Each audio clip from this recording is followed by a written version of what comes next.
Boa noite, pessoal. Que bom poder estar aqui de novo. Estamos entrando ao vivo.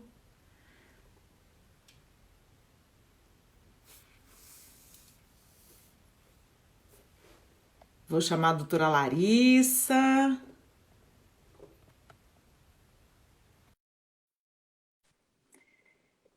Que maravilha ver tanta gente entrando. Albanice, Janilda, doutora Olá, Larissa. Olá, que tudo bem? maravilha! Tudo bem? Não Consegue está me dando para ver? ver seu rosto direito. Sobe um Não pouquinho tá. a câmera. Não está Tá, peraí. aparecendo. Vamos lá. Sobe um pouquinho. Mais um pouquinho. Ixi, Maria, peraí. Só ajeitar a sua câmera.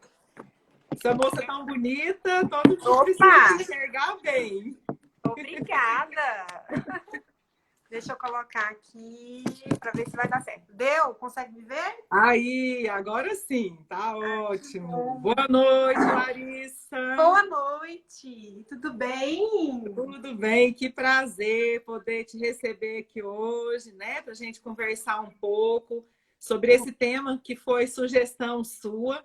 E eu fiquei muito feliz de poder falar desse tema, porque, a princípio, quando a gente pensa em divórcio, parece uma coisa pesada, muito difícil, mas é uma oportunidade para a gente conversar sobre relacionamentos, como esses relacionamentos são construídos e o que a gente pode estar sugerindo, né, para as pessoas que estão entrando aí, para que os relacionamentos não cheguem a esse ponto, né, de terminarem, não cheguem Ok. ao divórcio, né?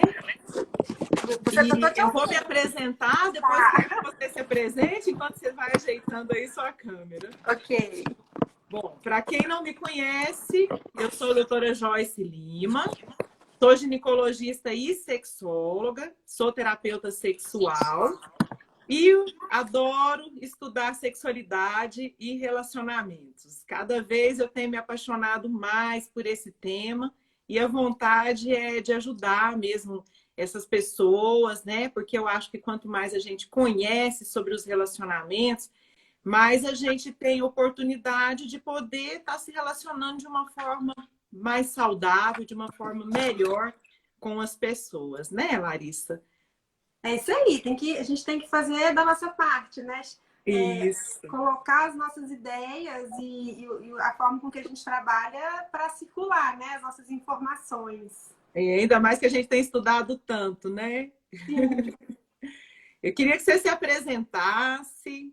Então, eu sou a Larissa, eu sou psicóloga, psicoterapeuta, psicodramatista e trabalho com reabilitação cognitiva e terapia sexual também. Já tem um tempinho aí de consultório, clínica. E aí a gente tá, nós reencontramos, né, profissionalmente na USP, né? Assim, a Isso, partir do seu do convite curso, para né? conhecer, foi muito legal. Que bom, eu fico super feliz. E foi muito legal essa semana, né, na preparação assim dessa live, de colocar lá algumas enquetes e até para saber a opinião das pessoas, né, saber como é que é essa questão dos relacionamentos. E uma das perguntas que eu coloquei lá, né, que nós colocamos na enquete é: por que as pessoas acham que um relacionamento termina? Por que um relacionamento acaba? E dentre as perguntas, né, as respostas, algumas pessoas responderam que é falta de diálogo. Aliás, foi aqui, teve mais gente respondendo, né, a mesma coisa. Falta de diálogo, de comunicação, falta de cuidar desse relacionamento, a rotina, incompatibilidade entre as pessoas, falta de sintonia. Muitas vezes só um faz por onde, né? Só um cuida do relacionamento e falta de ser verdadeiro com o outro, entender o verdadeiro amor, se entregar a esse verdadeiro amor, ter renúncia, falta de respeito, indiferença, falta de amor, porque alguém colocou que o amor supera tudo. Isso é muito importante para a gente conversar, né? no decorrer da live a gente vai conversando sobre essas respostas. E quem quiser fazer perguntas, pode ir colocando as perguntas, que a gente vai estar atento aqui para estar respondendo vocês. E, por último aqui, o desgaste, muitas vezes por um conflito repetido, né? Às vezes um desgaste pelo mesmo motivo. Tem casais que estão sempre brigando ali pelas mesmas questões e não conseguem chegar num acordo, não conseguem ter esse diálogo para saber o que eles podem estar fazendo. E eu acho que, assim, é muito importante, né, Larissa, a gente entender como que os vínculos conjugais, eles se formam. Como que esses vínculos são formados? E eu queria que você falasse um pouquinho para a gente dessa formação dos vínculos, por que é que a gente se apaixona por alguém, o que a gente vê nessa pessoa, que química é essa, que energia é essa, né? Que faz com que a gente queira ficar junto com o outro. Legal. O que acontece? Por que é importante a gente estar debatendo esse tema aqui? Porque é uma coisa muito corriqueira no consultório, né? As pessoas, elas vão muito para o consultório com queixas relacionais.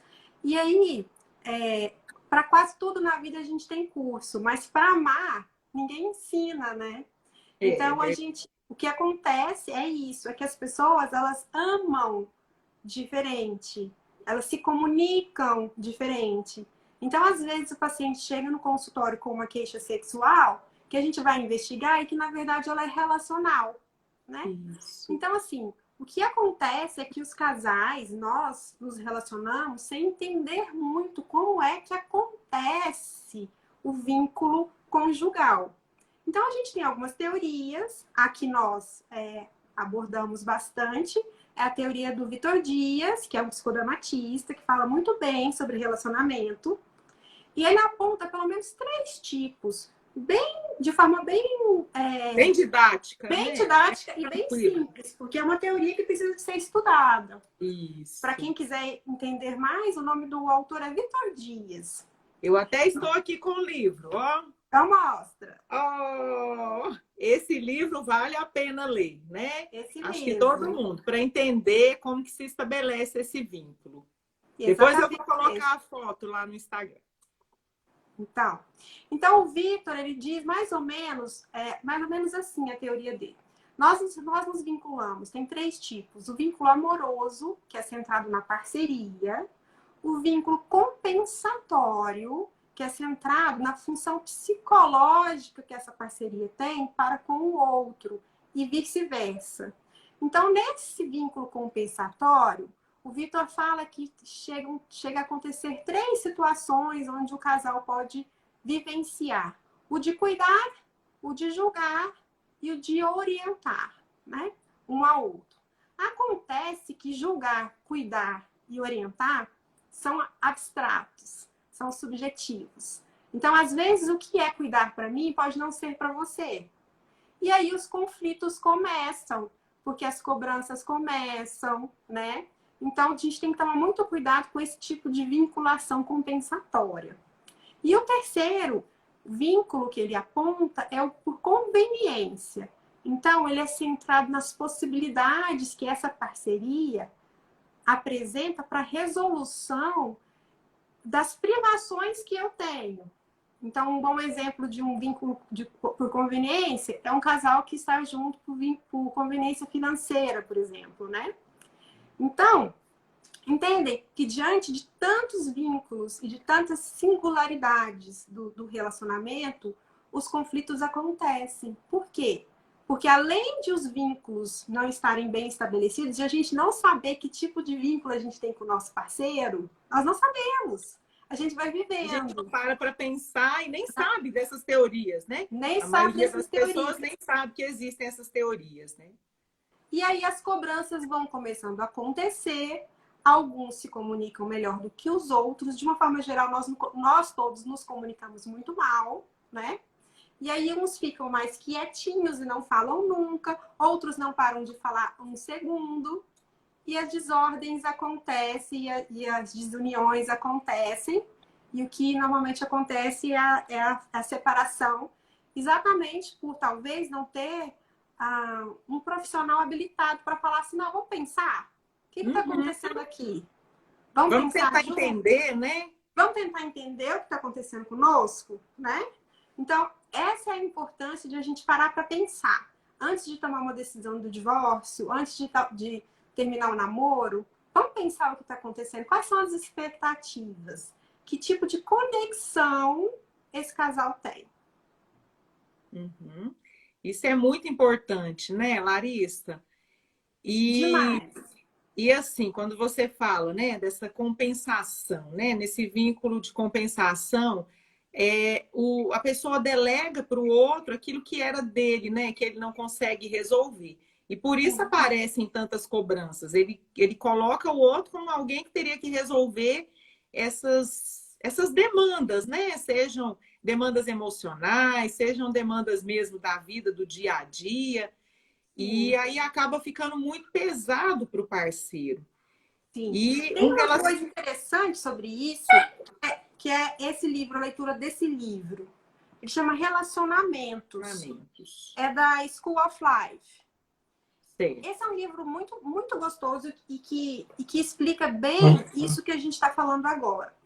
A importância de... Porque o que tudo aconteceu em meados do século XVIII, com o advento do amor romântico, o romantismo, né? Na Antes as cabeça das... pessoas se casavam mais por conveniência, né? Era esse Sim, vínculo aí de conveniência, né? sim, Financeira, né? meu pai tinha uma fazenda e o pai do meu marido tinha uma fazenda perto, então a gente casava, é o casamento clássico. Agora, com o advento do romantismo, ficou mais pesado o relacionamento, né? O amor clássico, ele era mais prático. O romantismo não, os poetas, né? Os filósofos da época inventaram esse tal de romantismo e nós temos um legado muito forte, né? Principalmente nós aqui do Ocidente, por conta também da religião judaica cristã, né? Então, são duas coisas muito fortes para a gente. A religião e o romantismo, o amor romântico. Porque o amor romântico, ele é um amor que espera que você se apaixone por uma pessoa de beleza extraordinária. Tanto física quanto psicológica, como a alma, né? E que aquela pessoa tem que te completar. O romântico, ele pensa isso. Eu preciso de alguém para me completar, né? E uma outra coisa também que é tipo do romantismo, e aí é com certeza complicado, é que ele associa amor a sexo. O que Uhum. antes não tinha uma associação. É. Então agora precisa, para ser amor, precisa de ter sexo, e o sexo é só com uma pessoa, não pode ser com outra. E é do mesmo jeito que é intenso no começo, tem que ser para sempre. Porque senão não é amor. E ainda tem outro problema que a expectativa de vida aumentou, né, Larissa? Porque até que a morte os separe, mas essa morte agora, a expectativa de vida é muito maior, né? E aí, realmente, a gente vai até ver mais para frente aí nas estatísticas, né? Que tem aumentado muito o divórcio entre pessoas acima de 60 anos, né? Eu anotei aqui, olha que interessante essa estatística, só rapidinho. Na terceira idade, no ano de 2005, os homens se divorciaram, eram 12 mil divórcios para maiores de 60 anos, na terceira idade. Aumentou 79% em 2015, de 12 mil foi para 21 mil. Olha. E as mulheres com mais de 60, de 7 mil casos em 2005, foram para 13 mil em 2015, 83%. Então, os idosos, a expectativa aumenta, a mulher ela tem uma independência financeira maior, né, atualmente, a sociedade aceita melhor esse desarranjo, porque quando a gente fala em dissolução de casamento, a gente está falando de um desarranjo, né? E também um processo simplificado, que é hoje em dia se divorciar juridicamente, né? É muito Tudo mais isso fácil, né? muito mais fácil. É verdade. E voltando aí o que a gente estava falando, né, sobre esse amor romântico, né? E essa idealização, porque existe uma idealização muito grande, né? E aí vem os contos de fada, o príncipe encantado, né? A princesa. São pessoas que são perfeitas demais, né? E que não condizem com a nossa realidade, né? E o primeiro vínculo que você falou aí do que o Vitor Dias cita é justamente esse vínculo amoroso, né? Que aí a gente teria o vínculo que passaria mais por essa atração, né? Esse encantamento mesmo, essa paixão pelo outro. E que no início você só enxerga qualidades, não vê, né, defeitos. É como se o outro fosse a sua alma gêmea, como se o outro ele te completasse, como você disse, te completasse plenamente. Mas a gente sabe que ninguém vai viver apaixonado até que a morte os separe. Eu Essa não conheço, paixão, né? se você conhecer ou se alguém conhecer aquela paixão que vão sendo renovados os Vão sentimentos. sendo renovados, isso. Não quer dizer que o sentimento vai sumir totalmente, que não haja, de tempos em tempos, uma dose de paixão. Mas a gente até fala, né, que o organismo não daria nem conta, porque essa fase da paixão é pura adrenalina, né? É coração disparado, e a gente não aguentaria viver nessa fase da paixão o tempo todo. E o que acontece até, assim, a paixão ela dura aí em torno de 2 anos no máximo, né? A gente até fala que o ideal é que as pessoas não se casassem nesse período da paixão, porque é um período aí de muito encantamento em que você não enxerga os defeitos do outro. E é até interessante, alguém colocou aqui, né, que o relacionamento termina porque a pessoa não se mostrou verdadeira. O que acontece é que em algum momento desse relacionamento vai haver essa fase, né, de desencantamento, em que você vai enxergar o outro como ele é. Vai enxergar a outra metade, né, que seria a metade mais difícil. Nem diria que seria uma metade ruim, porque acho que a gente é um todo e a gente vai somando ali, né? Coisas boas, coisas mais difíceis, mas é isso que dá o colorido para cada ser humano, né? E fala um Isso pouquinho mesmo. dessa fase aí do desencantamento, né? Como viver essa fase, né? O Vitor ele fala o seguinte: o vínculo amoroso, ele pode desencadear e evoluir para 3 coisas. Para o amor propriamente dito, né?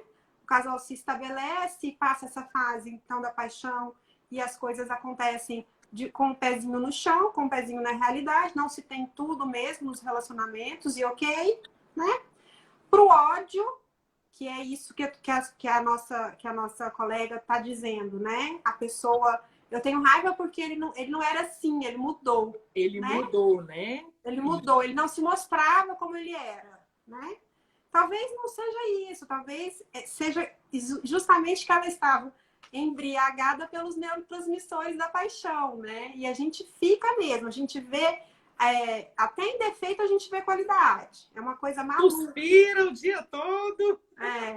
Eu estava vendo alguém falando, eu estava lendo hoje em algum lugar, eu vi alguém falando que é mais ou menos como aquela caipirinha do boteco, que você sabe que vai dar dor de cabeça, mas você toma.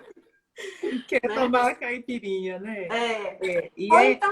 Ou então para a indiferença. Então são três evoluções. Para o amor, propriamente dito, para o ódio ou para a indiferença, onde o que acontece muito no consultório é isso também. Chega com já a indiferença instalada, então já tem mentira, já tem desdém, não importa tanto, está indiferente, o casal já não está mais conectado. Uhum. E é interessante o que ele fala, né? E assim, para as pessoas que estão aqui com a gente saberem que o que vai nos levar a um ponto ou outro desses 3 que você falou, né? O amor, o ódio ou a indiferença. Uma coisa extremamente importante é o que citaram aqui, que leva ao fim do relacionamento, o diálogo.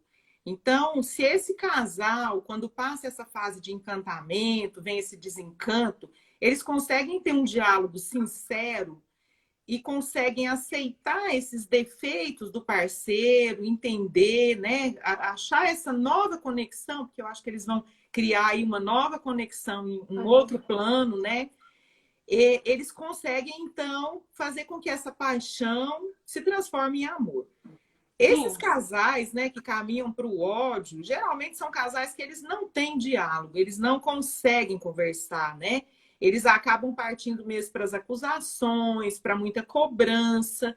e acaba que esse relacionamento não vai conseguir sobreviver. E os casais que partem para esse lado da indiferença, eu sempre lembro daquele típico, né?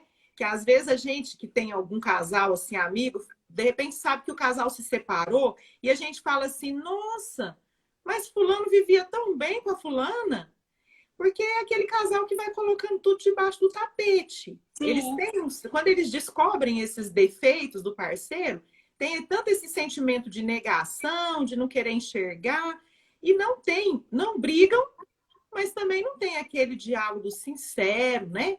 Para resolver essas diferenças e esse desencantamento, né, Larissa? sim. É bem isso mesmo.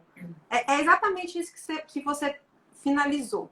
Então, o diálogo e a forma com que se comunica, né, se ela é franca, se ela é aberta, não no sentido do amor romântico, de que eu preciso de contar absolutamente tudo da minha vida para o meu parceiro e ele precisa de contar tudo da vida dele para mim.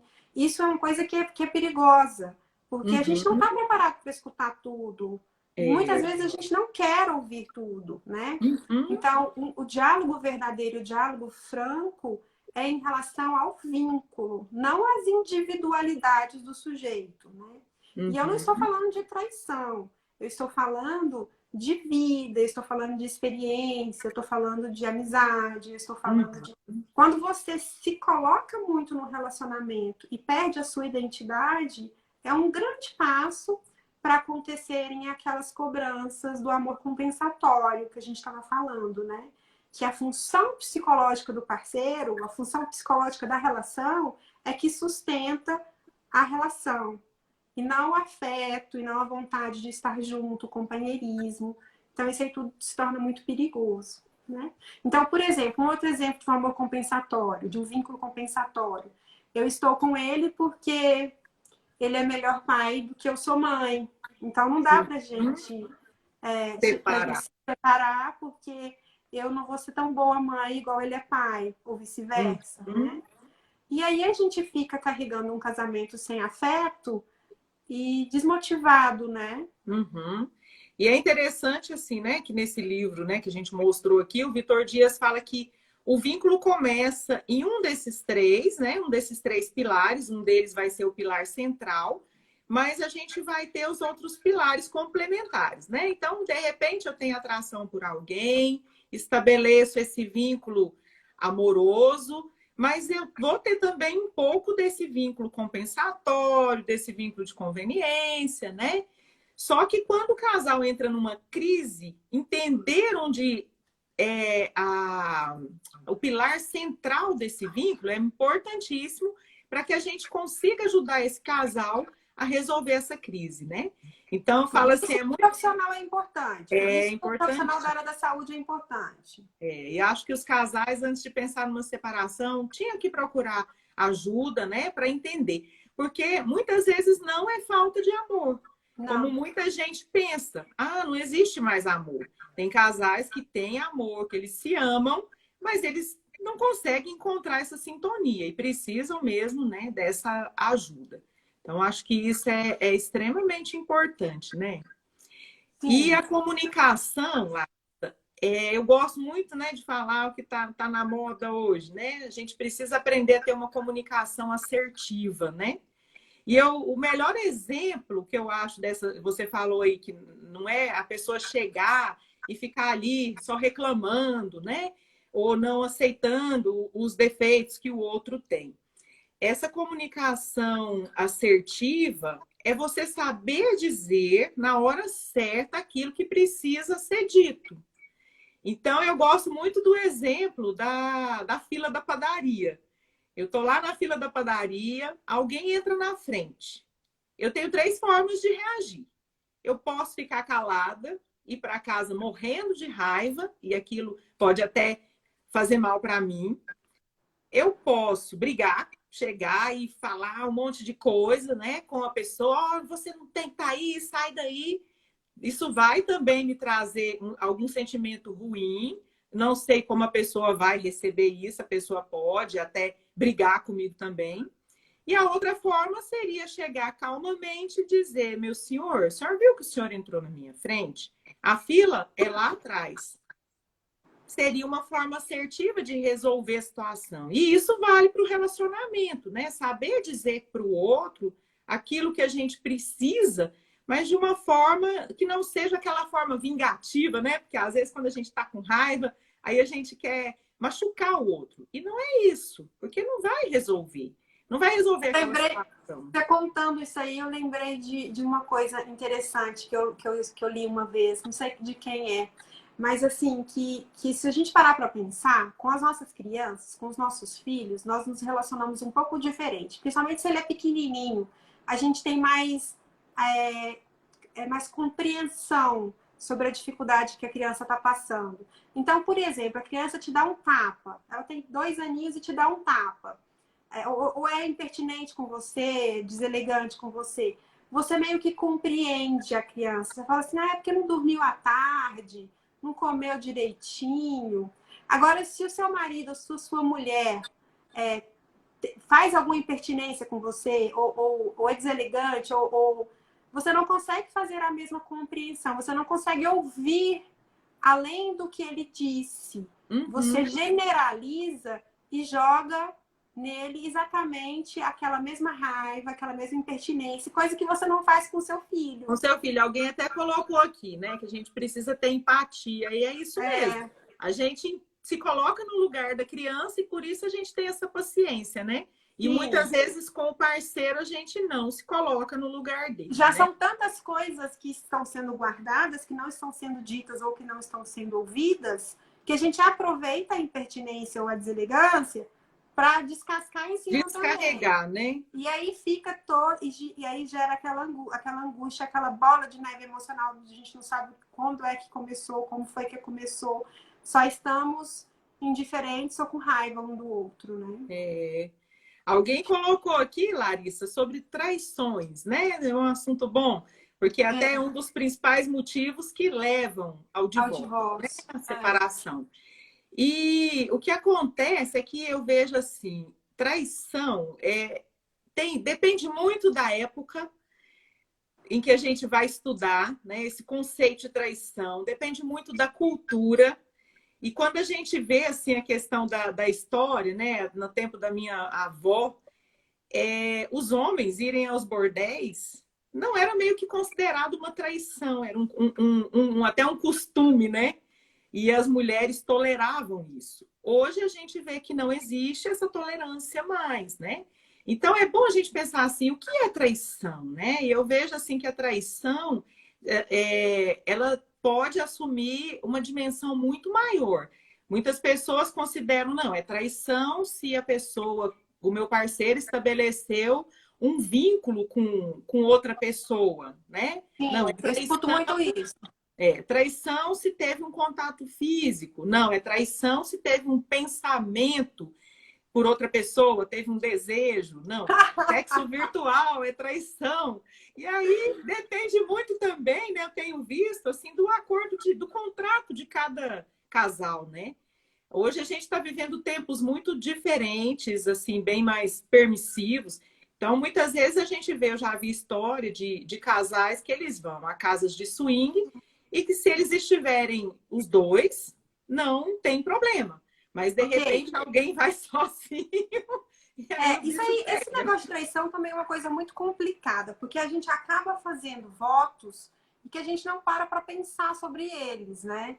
Os acordos pré-nupciais, por assim dizer, antes de você se casar, eles não são compreendidos e não são, de fato, aceitos uns pelos outros. Se fosse falado, você vai poder fazer isso? Não. Vamos fazer um checklist. Sim, não. Checklist. Talvez a gente casasse menos. Né? Não sei, eu estou especulando aqui. Mas a verdade é que esses contratos, eles precisam ser feitos, né? Assim, de uma forma ou de outra, ou diretamente ou indiretamente. Mas as pessoas precisam saber quais são as expectativas da outra pessoa. Do outro, né? Isso é muito senão fica muito complexo. De uma forma geral, o que eu vejo na clínica é o seguinte, que existem pessoas diferentes.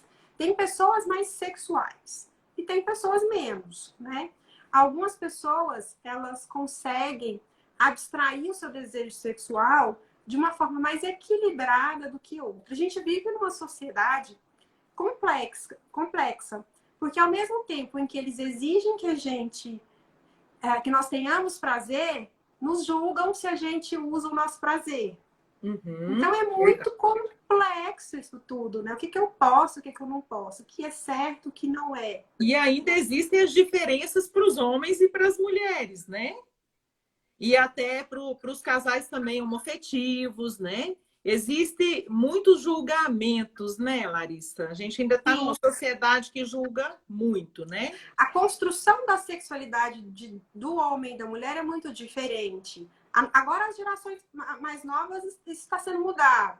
Mas na nossa geração e nas gerações anteriores, a mulher ela não tinha essa possibilidade de conhecer a sua sexualidade de forma equilibrada. Ela era punida quando acontecia. Todas as vezes que a menina tá com a perna aberta, a gente cansa de falar isso, né? Fecha a perna, não encosta aí. E o guri, por sua vez, também tem uma sexualidade que a gente pensa que é mais liberal, mas se a gente parar para pensar, é baseado na pornografia. Então, assim, já vem um viés estereotipado da sexualidade, né? Não é aquela sexualidade que é aflorada naturalmente, ela é imposta através de um padrão estadunidense, por assim dizer, né? Da pornografia mesmo.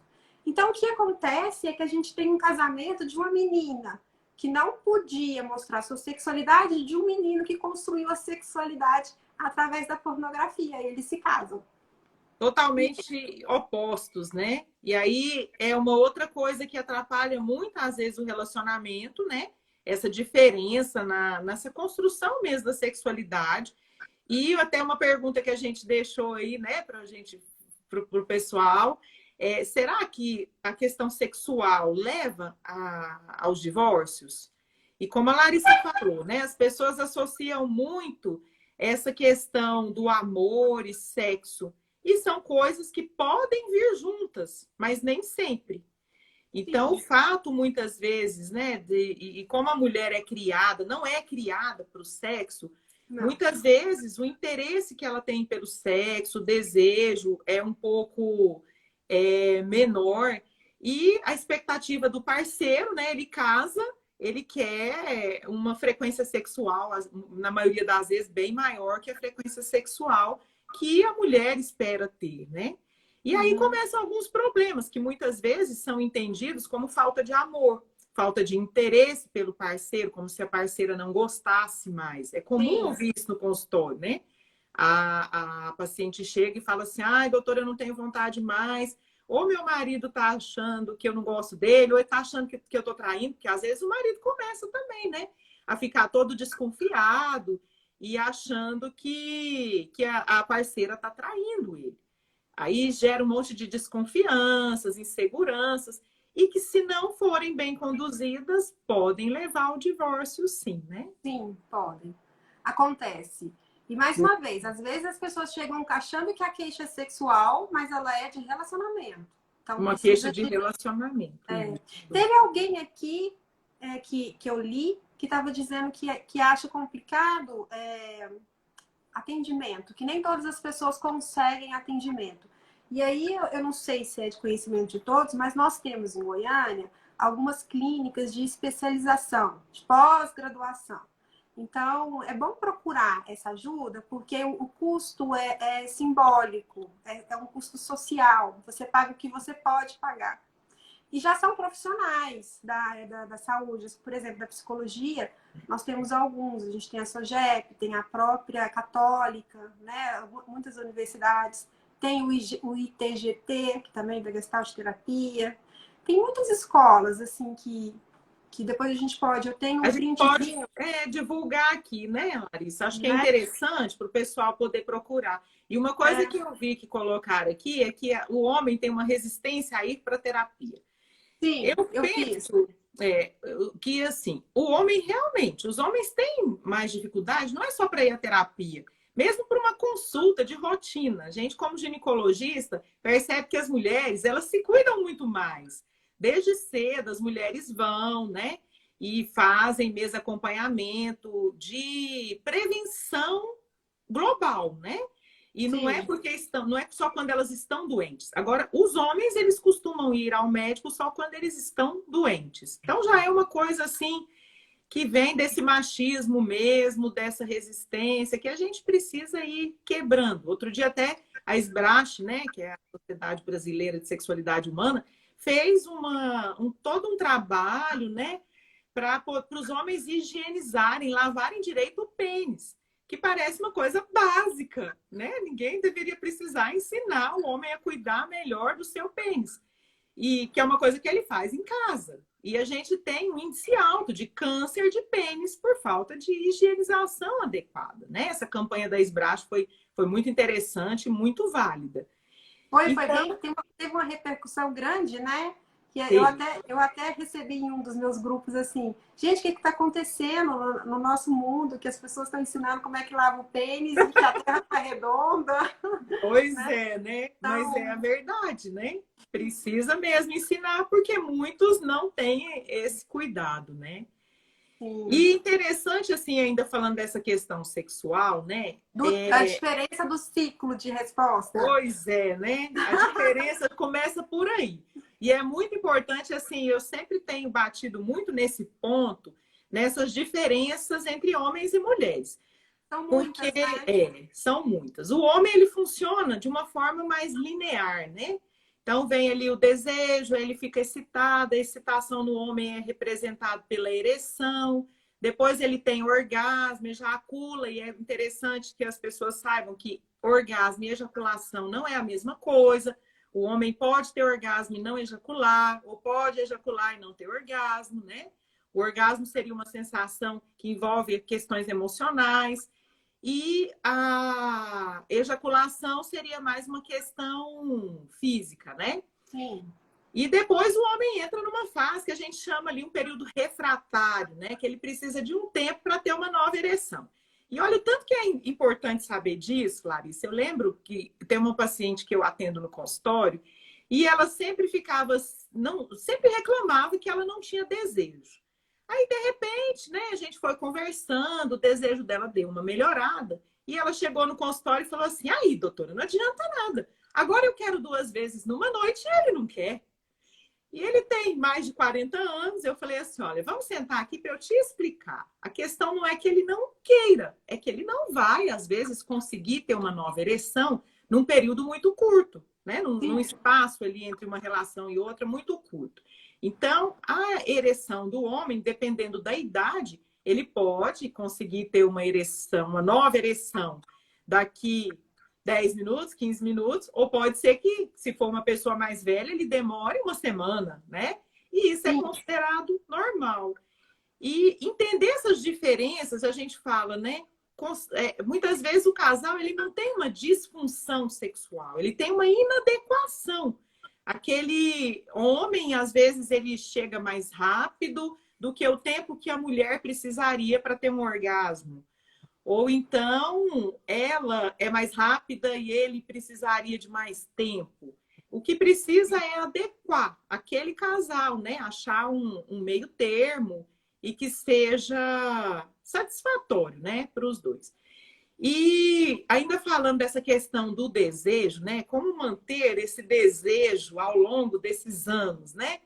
Então, nós temos relacionamentos hoje que são duradouros, são longos, e manter esse desejo é um verdadeiro desafio para muita gente. Primeiro, porque a gente precisa mesmo entender essas questões das diferenças, né? As mulheres, a gente fala que funcionam de uma forma mais circular. Às vezes a mulher começa a relação sexual querendo mais um carinho, um chamego, não tá ali com aquele desejo. De repente, o parceiro faz um carinho, vem ali, né?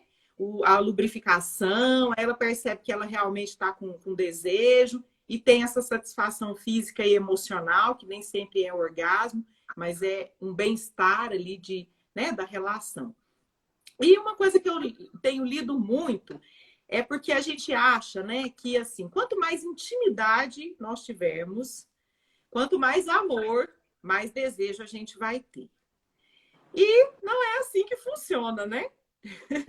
Tem uma pergunta da Esther Perel que ela fala assim: é possível querer o que eu já tenho?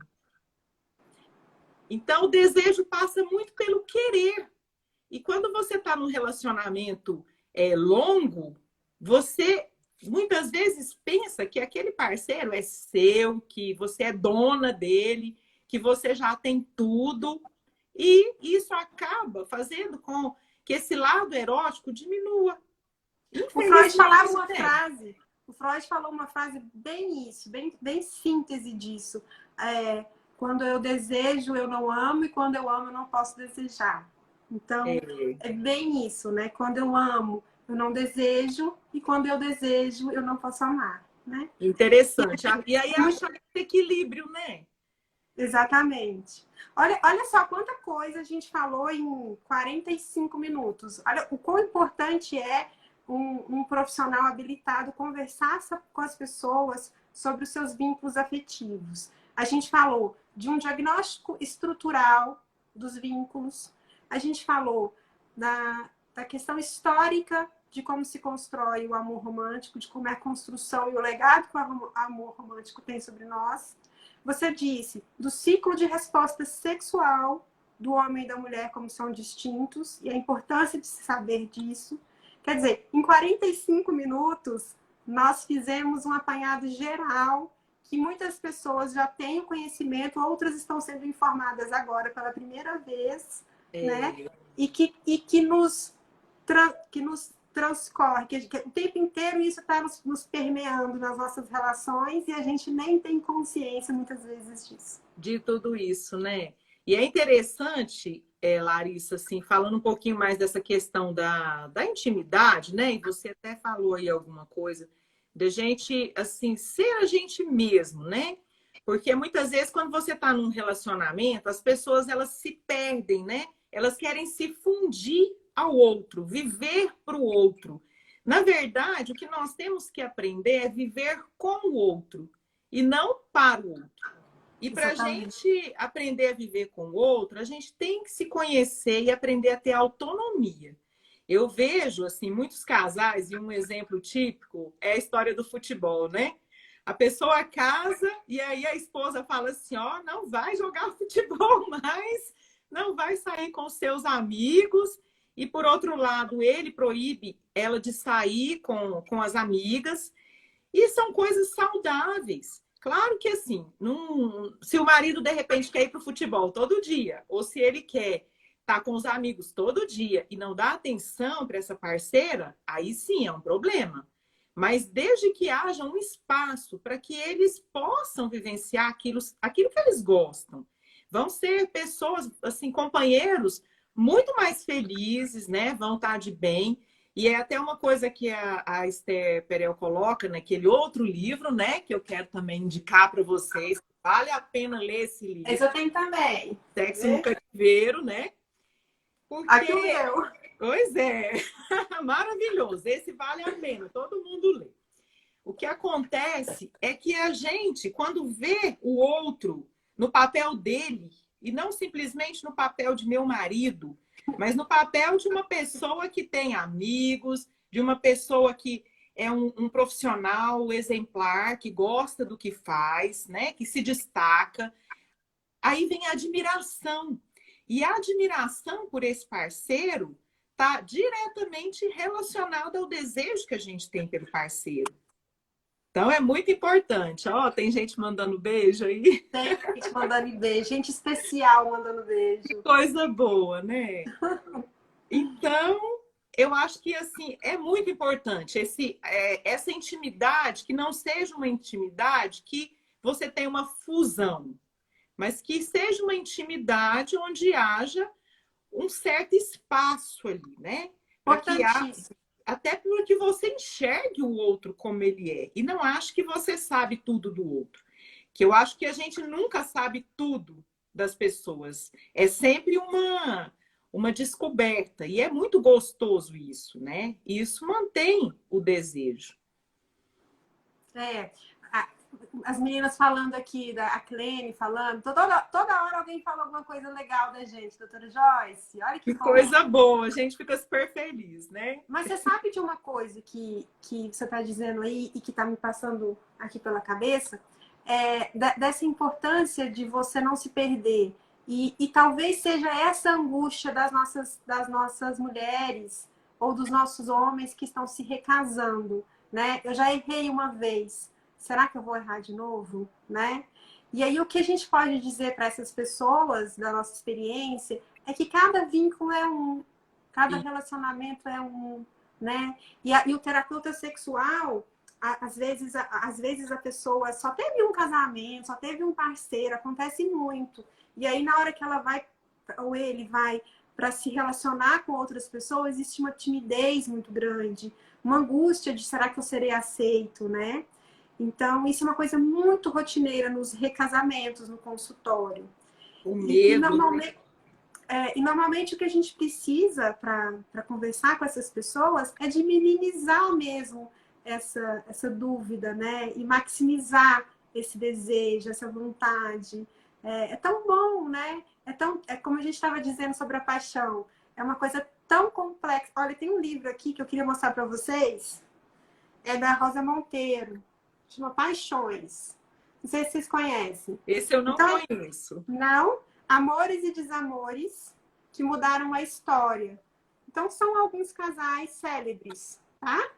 Certo, que legal. Olha o Nilton, nosso amigo da sexualidade aí. Ô, Nilton, a gente tem que fazer uma que coisa com você. boa. Coisa Boa.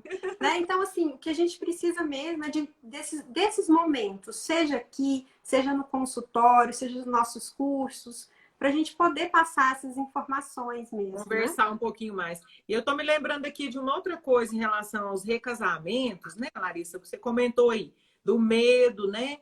E é muito importante que as pessoas entendam que elas vão começar um novo relacionamento. Claro que elas têm aquela bagagem que elas estão trazendo, né?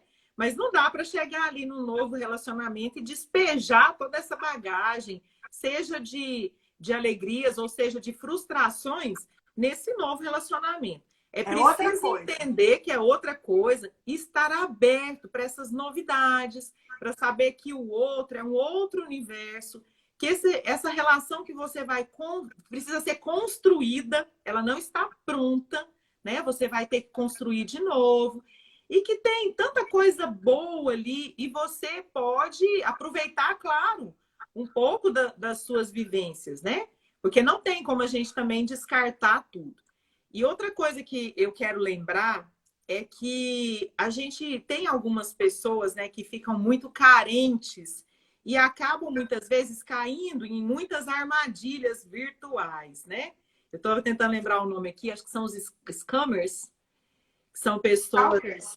Eu estava tentando lembrar, eu me esqueci agora, mas são aquelas pessoas que dão golpe, né? Em mulheres, principalmente, carentes, que acabaram de se separar, que saíram de algum relacionamento. E, geralmente, eles acabam extorquindo essas mulheres financeiramente, né? Inventam mil histórias. Então, que as pessoas tomem muito cuidado com quem elas se relacionam. Nessa época agora de Covid, a gente até tem incentivado esses relacionamentos virtuais, mas sempre com muita cautela. Dr. Rodrigo Duetti até falou, né, semana passada, como ele já mandou um recadinho para nós. Já mandou um recadinho, eu vi aí. Como querido, mandar os nudes. Entende tudo de relacionamento. Entende tudo, é? Expert.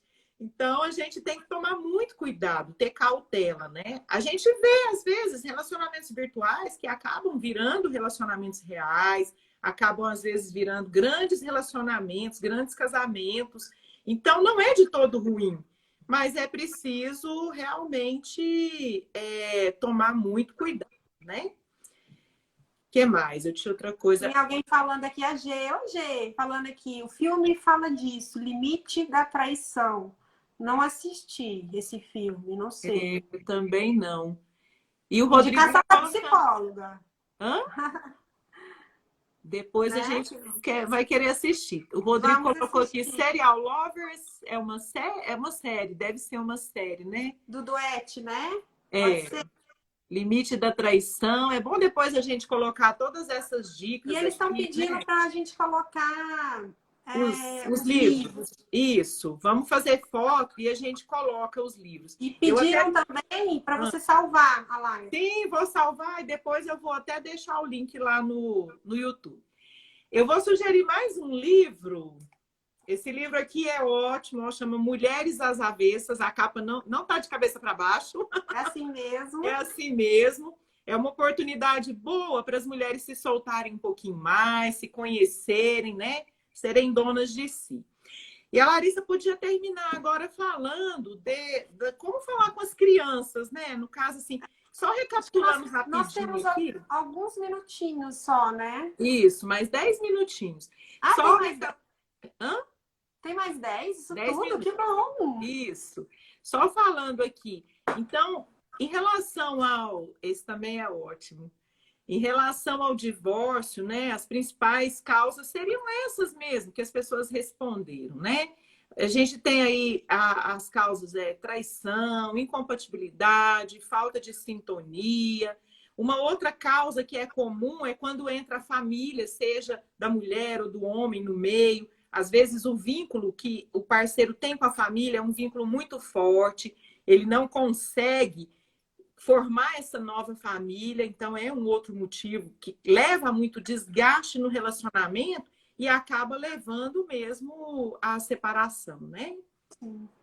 E como ficam esses filhos, Larissa? Pois é, então, e como ficam as crianças, né? Que é uma coisa também que a gente recebe muito no consultório, né? Então, tem muita coisa que é estudado. Tô adorando a live. Lara, minha Já vizinha. mandaram mais beijo ali, falaram que Não, nós somos que lindas. delícia. Tem cabelo mais lindo que o outro. O que acontece com as crianças, né? Vai depender muito da idade em que a criança está. Mas, de uma forma geral, a gente tem que só conversar com as crianças a hora que tiver uma coisa deliberada, que decidiu de fato, né?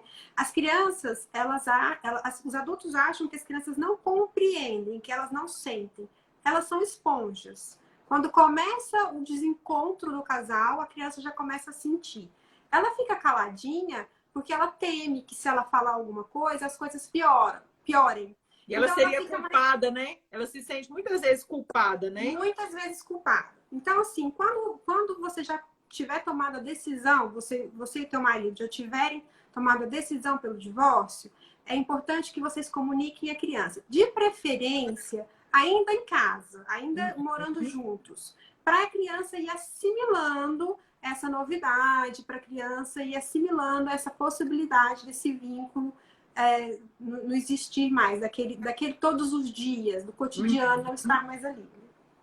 Então, o ideal é que se faça isso quando o casal está em comum acordo. Não é o que acontece normalmente. Normalmente, um sai de casa, existem as brigas, né? Enfim. E aí as crianças chegam para o consultório, normalmente, como você disse, se sentindo culpadas. Se ela for pequenininha, até os 5 anos, ela não consegue separar muito bem o que é fantasia da realidade. Então, ela vai se sentir culpada e vai achar que foi alguma coisa que ela fez. Normalmente, a criança faz um emparelhamento de alguma birra que ela deu, de algum copo que ela quebrou, e aí ela internaliza. Que sofrimento, né, Larissa? Enfim, é uma angústia muito grande. Quando se é um pouquinho maior, 7, 8 anos, idade escolar, eles já compreendem melhor. Mas ainda assim pode ser que eles regridam, né? Então tem muito nessa fase de ele fazer xixi, voltar a fazer xixi na cama. Fazer xixi, né? O receio, né? Para isso a gente tem alguns livros infantis que o casal pode usar para explicar para as crianças. Para explicar para as crianças. Tem esse aqui, que é o Lá e o Aqui, que é um livrinho muito bonitinho, que vai falar bastante sobre essa parte. É lindo, as figuras são lindas, tá? Que vai falar bem sobre isso. São 2 casas que eu vou ter agora, lá e aqui. Lá e aqui, Lindo né? esse livro. E é interessante frisar para as crianças que o pai vai continuar sendo pai, a mãe vai continuar sendo mãe, né? Quantas vezes a gente falar para ela que a culpa não é dela, que ela não tem responsabilidade, é pouco. Ela precisa de compreender. Você precisa estar ciente que ela compreendeu que é uma decisão de adultos e que ela não tem responsabilidade sobre isso, né? E ser franco, sem mostrar os pormenores. Você não pode contar para sua criança que é porque o seu pai fez isso ou porque sua mãe fez aquilo.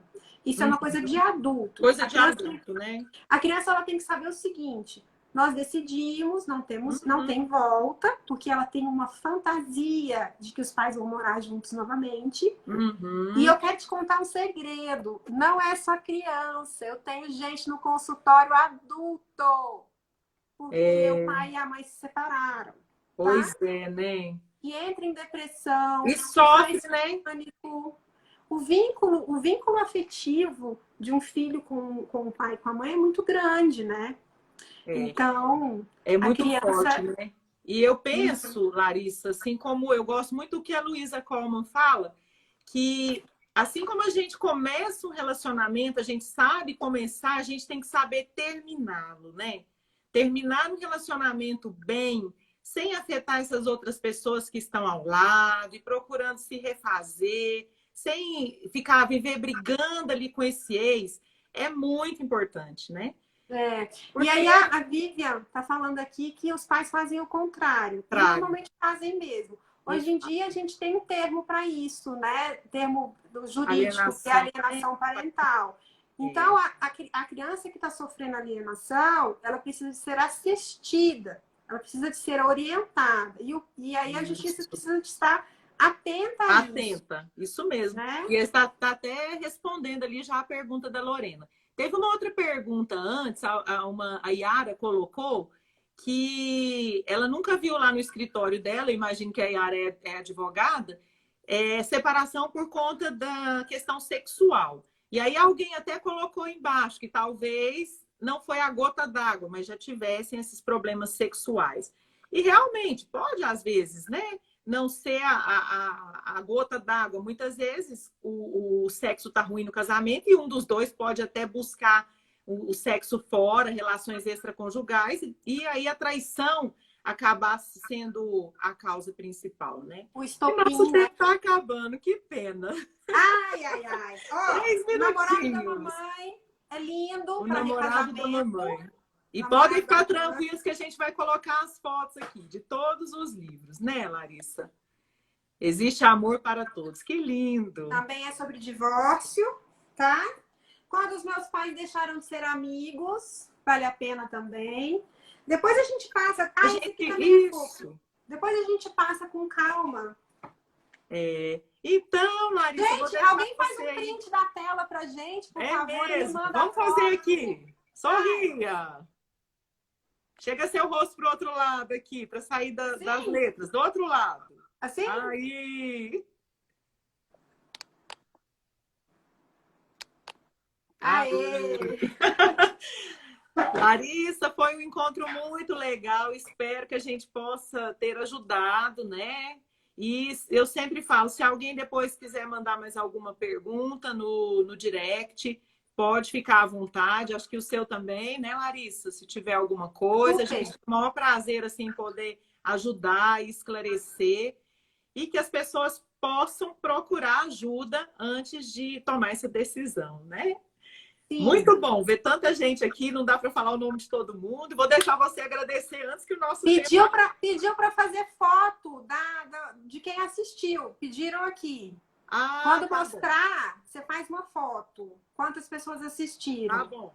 Quando eu faço aqui, pode deixar. Faço. Gente, muito obrigada. Foi ótimo estar com vocês. Doutora Joyce, amor da minha vida, muito obrigada. Bom, quem vai fazer a foto? Faz print, alguém faz print.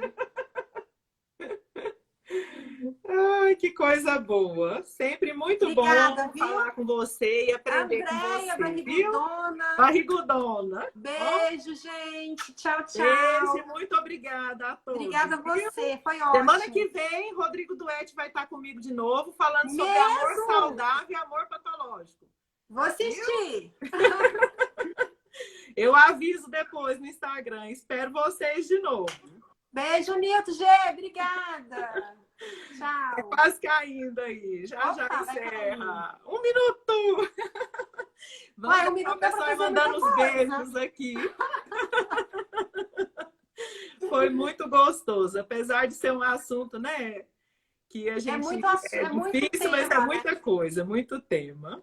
Que Vamos maravilha. pensar, quando acabar o corona, quando passar essa fase, vamos pensar de fazer grupos. Isso mesmo, e está todo mundo convidado.